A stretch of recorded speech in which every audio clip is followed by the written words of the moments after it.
Hello everyone, সবাইকে welcome আমার চ্যানেলে। আমাদের বাড়ির ছাদে চাল কুমড়োর গাছ রয়েছে, তাতে আপাতত 4টে কুমড়ো হয়েছে।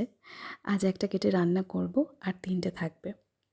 আপাতত এই 4টেই হয়েছে কুমড়ো, এখনও আর হয়নি।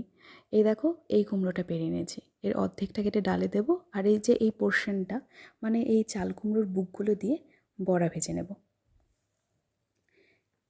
এই চাল কুমড়োর এই বুকগুলো দিয়ে বড়া ভাজলে মানে খেতে খুবই ভালো লাগে।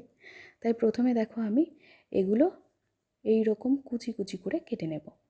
কুচি কুচি করে কেটে নেওয়ার পর তারপর তাতে নুন দিয়ে ভালো করে মাখিয়ে নেব। দেখো, চাল কুমড়োর মধ্যে কিন্তু এই বীজগুলোও দেখা যাচ্ছে। এই বীজগুলো কিন্তু খুবই কচি, এগুলো ফেলবো না, এগুলো শুদ্ধই আর কি চাল কুমড়োর বড়া করব। নুন দিয়ে কিছুক্ষণ মাখিয়ে রাখার পর দেখো চাল কুমড়ো থেকে কতটা জল বেরিয়েছে। এবার সেগুলো হাত দিয়ে এরকম চেপে চেপে জলগুলো সব বের করে নেব।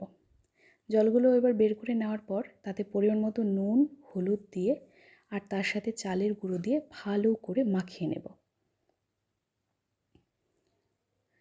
ভালো করে মাখিয়ে নেওয়ার পর এদিকে কড়াইতে তেল দিয়ে তেল গরম হয়ে গেলে এরকম ছোট ছোট করে বড়া ভেজে নেব।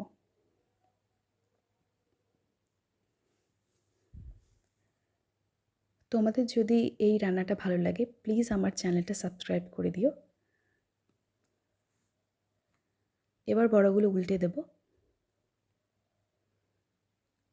একদম মিডিয়াম ফ্লেমে রান্না করতে হবে, যাতে ভেতরটাও পুরো সেদ্ধ হয়ে যায়, ওপর দিয়েও বেশ